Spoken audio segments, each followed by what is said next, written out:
One morning, as Dennis was wandering through the back streets of the town, an old door caught his eye.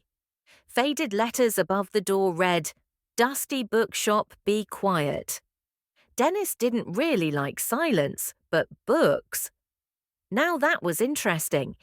He gently pushed the door open. Inside were shelves stretching to the ceiling and thousands of books. But these books seemed alive.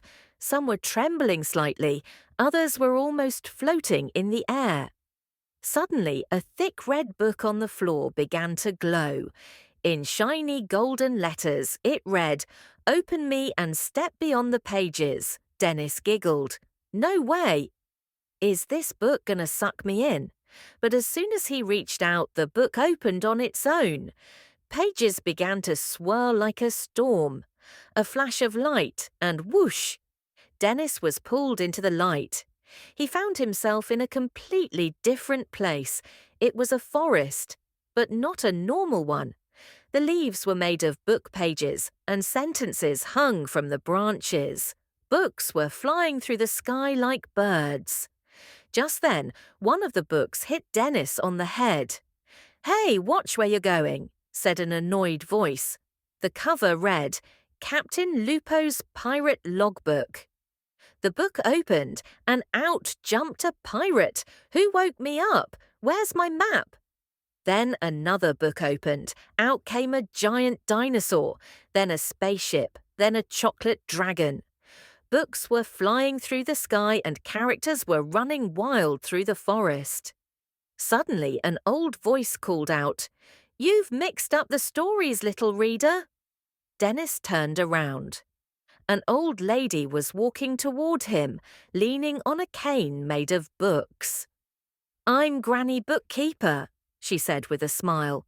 "Each character must return to their own book, but first you must know who they are."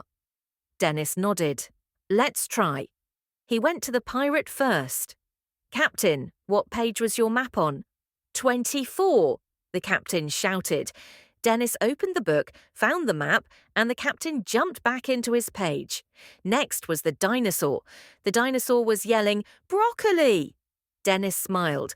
"Aha, the Book of Broccoli Dinosaurs." On page 5, there he was. Poof! The dinosaur went back inside. One by one, Dennis returned all the characters to their books. The forest grew quiet again. The pages whispered softly, like a thank you in the wind. Granny Bookkeeper handed him one last book. On the cover, it read, "The Adventures of Dennis, Not Yet Written." Dennis smiled. "One day, my story will fly too," he said. He closed his eyes, and suddenly he was back in the bookshop. But the red book was still on the floor. Now its cover read, "The next page is waiting for you." Don't forget to like and follow.